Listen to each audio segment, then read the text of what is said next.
Welcome back. সকলকে আবারও স্বাগত জানাই বং টেলিস্কোপের হরর অডিও সিরিজের সম্পূর্ণ নতুন এপিসোডে। আজকে যে ঘটনাটা আপনাদের শোনাতে চলেছি তা শুধু গল্প নয়, বরং এক গার্লস স্কুলের আসল আতঙ্ক, শিক্ষিকাদের মধ্যে বহুদিন ধরে চেপে থাকা এক গোপন রহস্য, আর শেষ বেঞ্চে বসে থাকা সেই মেয়েটি যার নাম রেজিস্টারেই নেই, কিন্তু যার ছায়া আজও টের পাওয়া যায় ক্লাসরুমের দেওয়ালে, জানলায় এবং অজান্তেই ঠিক আপনার পেছনে। তবে আজকের ঘটনাটি শুরু করার আগে আমি আপনাদের জানিয়ে দিই, যদি আপনাদের জীবনেও কখনো কোনো ভৌতিক ঘটনা ঘটে থাকে, অথবা আপনাদের আত্মীয় স্বজন, পরিবার, বন্ধু বান্ধব কারোর কাছ থেকে কখনো কোনো ভৌতিক অভিজ্ঞতা বা ঘটনা শুনে থাকেন, তাহলে সেটি আমার সাথে শেয়ার করুন। এই ভিডিওর ডেসক্রিপশন বক্সে আমি আমার ইমেল অ্যাড্রেস, ফেসবুক এবং ইনস্টাগ্রাম আইডি প্রোভাইড করে দিয়েছি। ওখানে গিয়ে আপনি আপনাদের ঘটনা আমাকে লিখে পাঠান, হয়তো পরের এপিসোডে আমি আপনাদের ঘটনাই শেয়ার করব। ফিরে আসা যাক আজকের ঘটনায়। ভলিউমটা একটু বাড়িয়ে নিন, আলোটা একটু কমিয়ে দিন। শুরু হচ্ছে আজকের এপিসোড। শেষ বেঞ্চের মেয়ে। 2015 সাল 17ই জুলাই, একটা নামকরা গার্লস স্কুল। কিছু কারণে এখানে স্কুলের নামটি উল্লেখ করা হচ্ছে না এবং ঘটনার লোকেশনটাও বলা হচ্ছে না। সময়টা ছিল 9:25।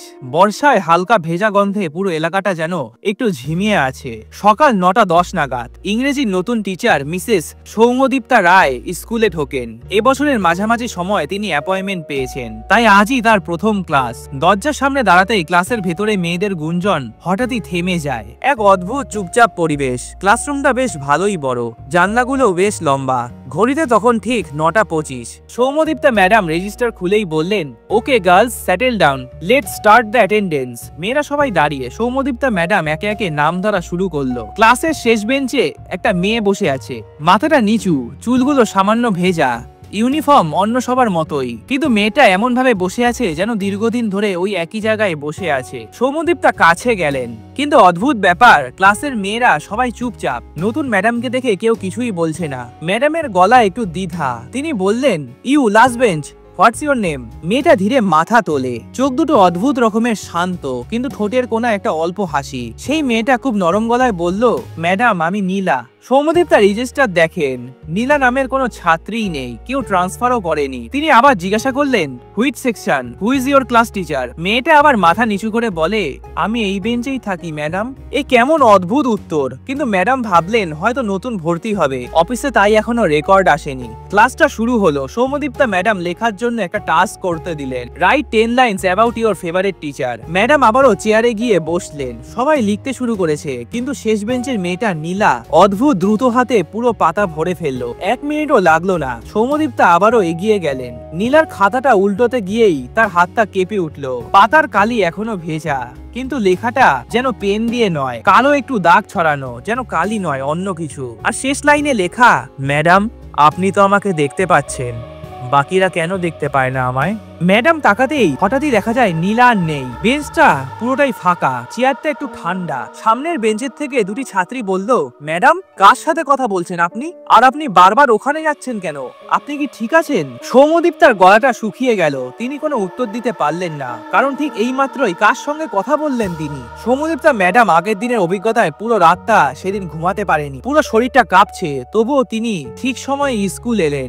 স্কুলে ঢুকতে না ঢুকতেই তাকে পাশের বাংলা টিচার মিস তানিমা বললেন, ম্যাডাম, একটু টিচার্স রুমে আসবেন, আপনার সাথে একটু কথা আছে আপনার ক্লাস নিয়ে। সৌম্যদীপ্তার বুকটা ধক করে উঠলো। Teachers room. টেবিলের ওপর রাখা ল্যাপটপে সিসিটিভি ফুটেজ চলছিল। ঠিক গতকালের 9:25 থেকে 9:55 তারই ক্লাস টাইম। তানিমা ম্যাডাম বললেন, আপনি নাকি কারোর সঙ্গে কথা বলেছিলেন? ক্লাসে সবাই তো খুব ভয় পেয়েছে। সৌম্যদীপ্তা কাঁপা কাঁপা গলায় বললেন, কিন্তু শেষ বেঞ্চে তো একটা ছাত্রী ছিল, নীলা। তানিমা ল্যাপটপটা ঘুরিয়ে দেখালেন। ফুটেজে দেখা যাচ্ছে সৌম্যদীপ্তা ম্যাডাম দরজায় দাঁড়ানো, মেয়েরা সবাই ক্লাসে বসে। তারপর তিনি নরমালি অ্যাটেন্ডেন্স নিচ্ছে। তিনি হঠাৎই ঘুরে দাঁড়িয়ে শেষ বেঞ্চে গিয়ে কথা বলছেন, কিন্তু বেঞ্চটা পুরোটাই খালি। তিনি কারো দিকে তাকিয়ে প্রশ্ন করছেন, খাতা উল্টাচ্ছেন, কিন্তু সেখানে কেউই নেই। সৌম্যদীপ্তা স্থির হয়ে গেলেন, কিন্তু আমি তো দেখেছিলাম টিচার্স রুমে সব টিচার গম্ভীর। মিস তানিমা তাকে জিজ্ঞাসা করলেন, নীলা নামটি কি আপনি ভুল শুনেছেন? এই স্কুলে নীলা নামে একটাই মেয়ে ছিল, কিন্তু সে তো। তানিমা ম্যাডাম হঠাৎই থেমে গেলেন। সৌম্যদীপ্তা চেপে ধরলেন, কি হয়েছিল তার? তানিমা ম্যাডাম দীর্ঘ নিঃশ্বাস ফেলে বললেন, 5 বছর আগে 8ম শ্রেণীর এক ছাত্রী, নাম নীলা ব্যানার্জি, শেষ বেঞ্চেই বসতো। একদিন পরীক্ষা চলাকালীন সে হঠাৎই দাঁড়িয়ে পড়ে যায়, হার্টটা ফেলিউর হয়। সৌম্যদীপ্তার তো শরীরটা অবশ হয়ে গেল, কিন্তু সে তো আমার নাম ধরে বলল, আপনি তো আমায় দেখতে পাচ্ছেন, বাকিরা কেন পায় না? সব টিচারদের মুখে আতঙ্ক। দ্বিতীয় দিনের ক্লাস 10:15। তিনি ক্লাসে ঢুকলেন, মেয়েরা সবাই বসে, সবই স্বাভাবিক। তিনি সোজা শেষ বেঞ্চে তাকালেন, বেঞ্চটা একদমই খালি। তিনি আগের দিনের মতোই সেটার দিকে এগোলেন, হাতটা দিয়ে টেবিলটা ছুঁতেই শরীরে একটা কাটা দিল। পেছন থেকে এক ছাত্রী বলল, ম্যাডাম ম্যাডাম ওখানে বসবেন না, ওটা নীলাদির জায়গা। সৌম্যদীপ তো অবাক। নীলাদি? হ্যাঁ ম্যাডাম, ওর গল্প আমরা শুনেছি, কিন্তু আপনি কি সত্যি কাউকে দেখেছেন? সৌম্যদীপটা কিছু একটা বলতে যাচ্ছিলেন, কিন্তু ঠিক তখনই জানলার বাইরে নিজের স্কুলের ইউনিফর্ম পরা একটা মেয়ের ছায়া দেখা যায়। মাথাটা নিচু, চুলটা ভেজা, ঠিক শেষ বেঞ্চের সেই মেয়েটার মতন, কিন্তু করিডোরে কেউই নেই। সৌম্যদীপটা চমকে উঠলেন, তিনি দরজার দিকে দৌড়াতে যাচ্ছিলেন। মেয়েরা একসঙ্গে বলে উঠল, ম্যাডাম কি হয়েছে আপনার? আপনার শরীরটা কি খারাপ? সৌম্যদীপটা কোনো কথা বললেন না। হঠাৎ করে সৌম্যদীপটা ম্যাডামের সারা শরীরটা ঠান্ডা হয়ে যায়, বুকটা ধরফর করেছে। তিনি ভেবেছিলেন দুপুরটা একটু শান্ত হবে, কিন্তু আসল ঘটনা তো এখনই শুরু। টেবিলের ওপর রেজিস্টারের পাশে একটা পুরনো হালকা ভেজা খাতা রাখা ছিল। অন্য টিচাররা বলেন, আমরা এটা আজ সকালে পেয়েছি, মনে হয় তুমি ক্লাসে রেখে গেছো। কিন্তু সৌম্যদীপটা তো এমন কোনো খাতা ব্যবহারই করেন না। তিনি সাবধানে খাতাটা খুললেন। প্রথম পাতায় লেখা ছিল নীলা ব্যানার্জি, ক্লাস 8, সেকশন বি। ম্যাডামের হাতটা কেঁপে উঠল। পাতার উপরে কালি ছড়িয়ে আছে, যেন লেখার সময় মেয়েটার চোখ থেকে জল পড়েছিল। খাতার গন্ধ পুরনো, ভেজা কাপড়ের মতো। ম্যাডাম পাতার দিকে তাকাতেই গায়ে কাটা দিল। শেষ লাইনে লেখা ছিল, miss Roy, I want to finish my homework, you can see me now, please don't leave. Soumyadeep তার চেয়ার থেকে উঠে দাঁড়ালে, গলায় কোনো শব্দ বেরোচ্ছে না। প্রমাণ খোঁজার জন্য স্কুলের পুরনো স্টোর রুমে সৌম্যদীপটা যায়। তানিমার ম্যাডাম বললেন, নীলার জিনিসপত্র সব এখানেই ছিল, যদি তুমি দেখতে চাও। স্টোর রুমের লাইটটা সবসময় ফ্লিকার করে, গরমে ভেতরের বাতাসটা ভারী।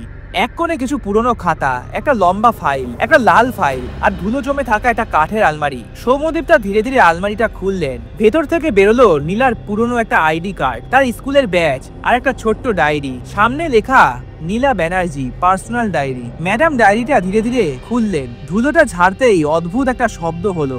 ডায়েরির পাতার মাঝখান থেকে একটা ছোট্ট কাগজ মাটিতে পড়লো। কাগজটা তুলতেই তার নিঃশ্বাসটা বন্ধ হয়ে গেল। এটা ছিল 5 বছর আগে নীলার লেখা। Today madam scold me, but I was not talking, someone behind me. আর নিচে লেখা ছিল, last bench is not empty, never. Soumyadipa তাকাতেই দেখলেন ডায়েরির শেষ পাতাটা সামান্য খোলা, যেন কেউ ভেতর থেকে আলতো করে ঠেলে দিচ্ছে। স্কুলটা ছুটি হয়ে গেছে, করিডোরটাও পুরো ফাঁকা, বৃষ্টির মৃদু গন্ধ এখনো বাতাসে। তিনি একা ওই ক্লাসে ঢুকলেন। শেষ বেঞ্চটা পুরোটা শান্ত, কিন্তু শেষ বেঞ্চে চেয়ারের তলায় ছোট্ট একটা কাগজ তার চোখে পড়ল। ম্যাডাম সেটা তুলতেই বুঝলেন এটা তো তার আজকের হোমওয়ার্কের পাতা। পাতায় লেখা ছিল, miss Roy, can I sit in your class, only you can see me now. আর সবার নিচে লেখা ছিল নীলা। সৌম্যদীপটা বুঝলেন নীলা শুধু দেখা দিচ্ছে না, সে সৌম্যদীপটার সাথে যোগাযোগ করতে চাইছে। শেষ বেঞ্চে ওইসব ঘটনা ঘটার পর সৌম্যদীপটা ম্যাডামের গলাটা শুকিয়ে আসছে। নীলা রেখে যাওয়া সেই হোমওয়ার্কের খাতাটা খুঁজে বার করবেন, কারণ তিনি যেদিন নীলাকে দেখেছিলেন সেদিন টেবিলের ওপর হোমওয়ার্ক লেখা একটা কপি তিনি হাতে নিয়েছিলেন, গতকাল ব্যাগে রেখে এসেছিলেন। কিন্তু অদ্ভুত ব্যাপার, আজকে ব্যাগে সেই খাতাটাও নেই। কোথায় গেল সেটা? 9:50, টিচার্স রুম। সৌম্যদীপটা ম্যাডাম টিচার্স রুমে ঢুকতেই বাংলা টিচার তানিমা বললেন, আজ আপনার নামে একটা খাতা এসেছে, বলল ক্লাসরুমের শেষ বেঞ্চের নিচে পাওয়া গেছে। সৌম্যদীপটার বুকটা কেঁপে উঠল। শেষ বেঞ্চ? পিয়ন কাছে এসে বলল, ম্যাডাম টেবিলের নিচে এটা এমন ভাবে রাখা ছিল যেন কেউ ইচ্ছা করে লুকিয়ে রেখেছে, হয়তো কেউ দুষ্টুমি করেছে। খাতাটা সৌম্যদীপটা হাতে নিতেই বুঝলেন এটা সেই খাতা, কিন্তু অদ্ভুত, আজ খাতাটা আগের চেয়েও বেশি পুরনো, ভেজা এবং পাতাটা ছেঁড়া, মনে হচ্ছে 5-6 বছর আগের খাতা। খাতাটা খুলতেই তিনি দেখলেন পাতার অর্ধেকটাই ভেজা, কালির দাগটা ছড়িয়ে গেছে। সৌম্যদীপ তার হঠাৎই হাত পা ঠান্ডা হয়ে যায়। ঠিক তখনই পাশের সিটে বসে থাকা হিস্ট্রি টিচার বললেন, এই খাতাটা কি নীলা ব্যানার্জির? তার শেষ পরীক্ষার দিনেও তো সে একটা এরকম হোমওয়ার্কের খাতা এনেছিল। সৌম্যদীপ আর কিছু বললেন না। সৌম্যদীপ খাতাটা হাতে নিয়ে ক্লাসরুমে ঢুকলেন। মেয়েদের সবার চোখে ভয়। এক ছাত্রী বলল, ম্যাডাম, আজ আবার জানলার ওখানে কাউকে আমি দেখেছি। আরেকজন বলল, ম্যাডাম জানেন তো, শেষ বেঞ্চে আজকে সকালে কেউ বসেছিল, আমরা ক্লাসে ঢোকার আগেই চেয়ারটা দুলছিল। সৌম্যদীপটা কোনো উত্তর দিলেন না, তিনি শুধু বললেন, ওসব কিছু না, ক্লাসে মন দাও, সামনে এক্সাম। তিনি এবার ধীরে ধীরে এগিয়ে গেলেন শেষ বেঞ্চের দিকে। তিনি চেয়ারে হাত রাখতেই ঘড়িটার টিকটিক শব্দ হঠাৎই বন্ধ হয়ে যায়। সারা ক্লাসরুমে অদ্ভুত নীরবতা নেমে এলো। সৌম্যদীপ তার হাত থেকে হঠাৎই খাতাটা পড়ে যায়। মেয়েরা ভয়ে জানলা থেকে সরে পেছন দিকে জমাট হয়ে দাঁড়ালো। কি হলো ম্যাডাম? আমরা তো ভয় পেয়ে গেলাম। আরে কিছু না, তো ভয় পেতে হবে না, আমার খাতাটা হাত থেকে পড়ে গেছে, ভয় পেও না, যে টাস্কটা করতে দিয়েছি সেটা তাড়াতাড়ি করে জমা দাও। ঠিক তখনই সৌম্যদীপ তা দেখলো শেষ বেঞ্চের টেবিলের ওপর দুটো আঙুলের ছাপ, যেন কেউ ভেজা আঙুল দিয়ে একটা বাক্য লিখেছে, কিন্তু মাঝপথে থেমে গেছে। সৌম্যদীপ তার কাছে গিয়ে দাগটা পড়লেন, ম্যাডাম সেদিন আমার পাশে যে বসেছিল। আর তখনই সৌম্যদীপ তা খেয়াল করলেন শেষ বেঞ্চের ঠিক পেছনের জানলায় একটা আবছা নীলা ছায়ার মতো অবয়ব দেখা যাচ্ছে, কিন্তু এবারে তার মুখটা পুরোটা জলে ভেজা আর তার চোখ দুটো অস্বাভাবিক সাদা। সে যেন মুখ নাড়ালো, ম্যাডাম সময়টা খুবই কম।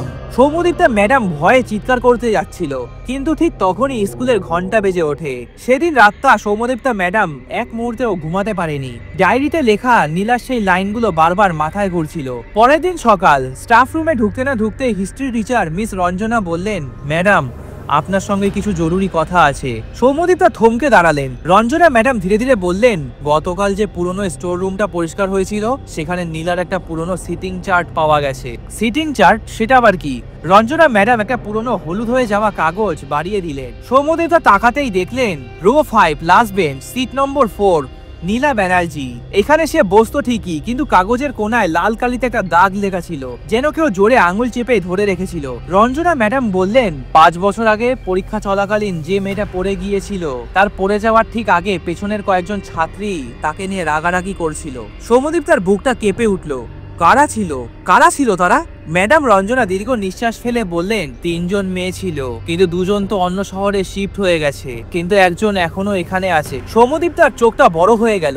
সে কে, আপনি কি বলতে পারবেন? আর ঠিক সেই মুহূর্তে স্টাফ রুমের দরজাটা ঠক করে খুলে গেল। ভেতরে ঢুকলেন মিস তানিমা, বাংলা টিচার, কিন্তু তার মুখে একটা অদ্ভুত অস্বস্তি। সৌম্যদীপ আর কিছু বললেন না। সৌম্যদীপ ক্লাস নিতে ঢুকে গেলেন। শেষ বেঞ্চে কেউই নেই, কিন্তু বেঞ্চের ওপর আজও একটা ছোট্ট সাদা রিবন রাখা। ম্যাডাম এগিয়ে যেতেই চাপা নিঃশ্বাসের একটা ফিসফিস শব্দ তার কানে এলো, ম্যাডাম ওকে বলবেন না। ম্যাডাম ভয়ে পেছনে ঘুরতেই মিস তানিমা দরজায় দাঁড়িয়ে, কিন্তু তার চোখে ভয়। তিনি বলছেন, ম্যাডাম আমি কি ভেতরে আসবো? তানিমার গলায় অদ্ভুত কম্পন। ম্যাডাম ধীরে ধীরে মাথা নেড়ে বললেন, আপনি কি নীলাকে চিনতেন? তানিমা এক মুহূর্তে থেমে গেলেন। তিনি বললেন, হ্যাঁ আমি তোকে পড়াতাম। তারপর তিনি বাক্যটা শেষ করতে পারলেন না। ঠিক তখনই শেষ বেঞ্চের চেয়ারটা হঠাৎই নড়ে উঠল। ম্যাডাম পেছনে তাকাতেই দেখলেন সাদা রিবেনটা উড়ে গিয়ে হঠাৎই চেয়ারের থেকে মাটিতে পড়ল। তানিমা হঠাৎই পেছনে সরতে সরতে বললেন, না না আমি কিছু করিনি, আমি তো চাইনি এটা হোক, আমি তো শুধু। সৌম্যদীপ তো অবাক হলেন। তানিমা ম্যাডামকে বললেন, আচ্ছা ঠিক আছে আপনি শান্ত হন, আমি ছুটির পরে আপনার সাথে কথা বলছি। সৌম্যদীপ তার মনে হচ্ছিল নীলা যেন আজ সত্যি কিছু বলতে এসেছে। স্কুলটা ছুটি হয়ে গেছে অনেকক্ষণ। সৌম্যদীপ তার ম্যাডাম আজ ইচ্ছা করে ফিরে যায়নি, কারণ নীলার সেই ডায়েরির শেষ পাতায় লেখা ছিল, আমি যেদিন মারা গিয়েছিলাম সেদিনও আমি অপেক্ষা করেছিলাম টিচারের জন্য, আজ তুমি থাকো আমি আসবো। তিনি একা বসেছিলেন ক্লাসরুমের সেকশন ডি তে। হঠাৎই একটা ঠক ঠক শব্দ হয়। সৌম্যদীপ তা ভয় পেলেও সাহস করে বললেন, নীলা নীলা তুমি কি আছো? 10 সেকেন্ডের পর হঠাৎই শেষ বেঞ্চের চেয়ারটা নিজেই পেছনে সরে গেল। চেয়ারটা পুরোটাই ফাঁকা, ঘরের হাওয়াটা জমে বরফ হয়ে গেছে। হঠাৎই বোর্ডের চকটা নিজে থেকেই মাটিতে পড়ে যায়। ঠিক তখনই কালো বোর্ডে হালকা কুয়াশার মতো কিছু একটা জমে উঠতে লাগলো, আর তার সাথে একটা লেখা ফুটে উঠলো, ম্যাডাম আমি ফিরে এসেছি, আমার খাতা কোথায়? সৌম্যদীপ তার ব্যাগ থেকে খাতাটা বার করলেন। ওই অদ্ভুত কালিমাখা হোমওয়ার্ক। খাতাটা বেঞ্চের ওপর রাখার পর একটা ধারাম করে শব্দ হয়। ক্লাসরুমের জানলাটা বন্ধ হয়ে যায়। বাইরের সব লাইটগুলো ফ্লিকার করতে শুরু করলো। ঠিক তখনই চেয়ার থেকে দুটো পায়ের হালকা শব্দ এলো। সামনের ডেস্কে দাঁড়িয়ে আছে নীলা, চুলটা ভেজা, কালো দুটি চোখ, জলে ভেজা ইউনিফর্ম, কিন্তু তার মুখে কোনো হাসি নয়, বরং রাগ। সে বলছে, ম্যাডাম আপনি তো অনেক দেরি করে ফেলেছেন। সৌম্যদীপ তার চোখে জল চলে আসলো। তোমাকে কে এমন করলো নীলা? মৃত্যুর দিনটা কি হয়েছিল নীলা? আমাকে সব বলো। নীলা ধীরে ধীরে সামনে এগিয়ে এলো। মেঝেতে পায়ের ছাপ পড়ছে। ডায়েরির শেষ পাতাটা বাতাসে যেন নিজে নিজে খুলে গেল। তাতে একটা লেখা ফুটে উঠলো। গরমের দিনে একটা মক টেস্ট চলছিল, কিন্তু প্রশ্নপত্রের আগের দিন তার হোম টিউশন স্যারই তাকে ভুল উত্তরে নোট দেয়। এটা ইচ্ছা করে করা হয়েছিল, কারণ নীলা অভিযোগ করেছিল স্যার তাকে ভুলভাবে টাচ করছিল। সেই রাগ থেকেই স্যার নীলাকে ফাঁসাতে চেয়েছিল। পরীক্ষার দিন ভুল উত্তরের কারণে নীলাকে সবার সামনে বকুনি দেওয়া হয়। সে ভেঙে পড়ে আর দাঁড়িয়ে তার হার্টটা ফেল হয়ে যায়, কিন্তু সত্যিটা কেউই জানতে পারেনি। ম্যাডাম স্যার আমাকে মারেনি, কিন্তু মরতে বাধ্য করেছে। সৌম্যদীপ তার চোখটা জলে ভিজে ওঠে। তুমি কি মুক্তি চাও নীলা? নীলা ধীরে ধীরে মাথা নাড়ালো, কিন্তু ঠিক তখনই পুরো ক্লাসরুমের টেবিল চেয়ারটা একসঙ্গে কাঁপতে শুরু করলো। দরজাটা নিজে নিজেই বন্ধ হয়ে গেল। নীলা কাছে এসে বলল, আমার খাতাটা স্কুলের স্টোর রুমে রেখে দাও ম্যাডাম, যেন সবাই পড়ে, যেন সত্যটা লুকাতে না পারে কেউ। তারপর ধীরে ধীরে সে পিছিয়ে গেল।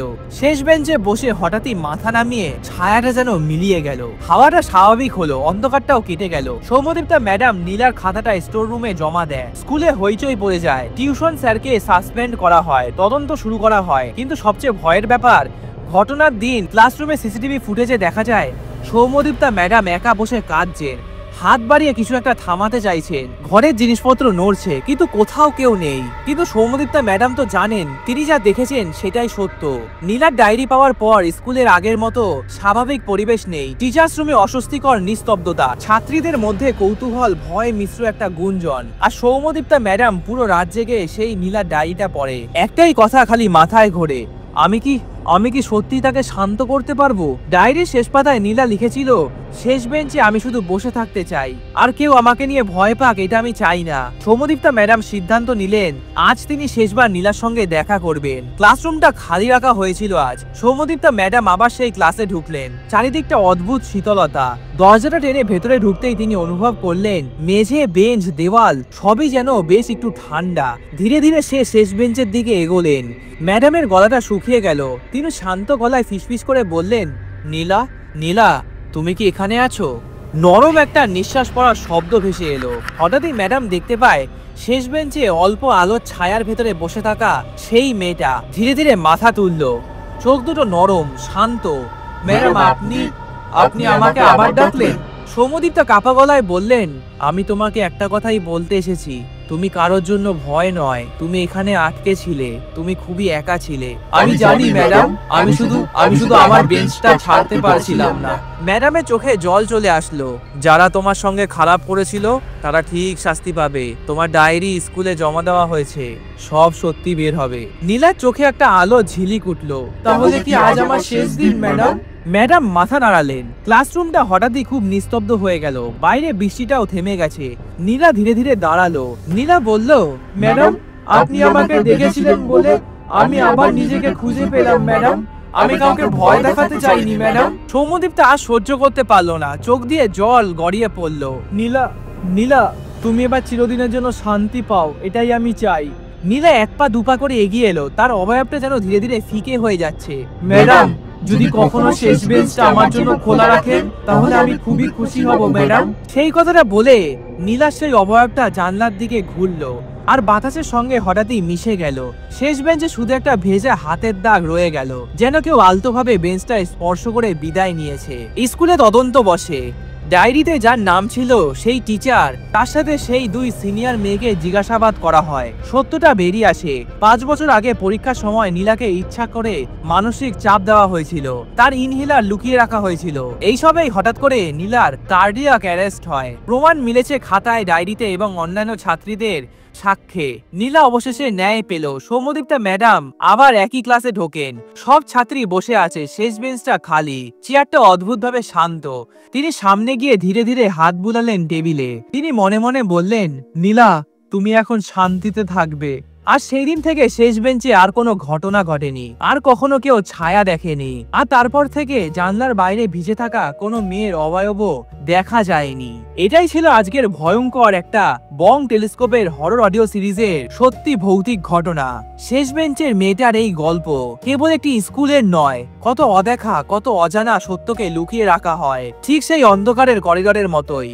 আমরা কি সত্যিই সবকিছু দেখি, নাকি অনেক সময় আমাদের চারপাশে কেউ থাকে ঠিক এমনই এক বেঞ্চে দূরে বসে আমাদের খেয়াল করে, ঠিক এমনই আয়নার ওপারে, কিন্তু আমরা তা দেখতে পাই না।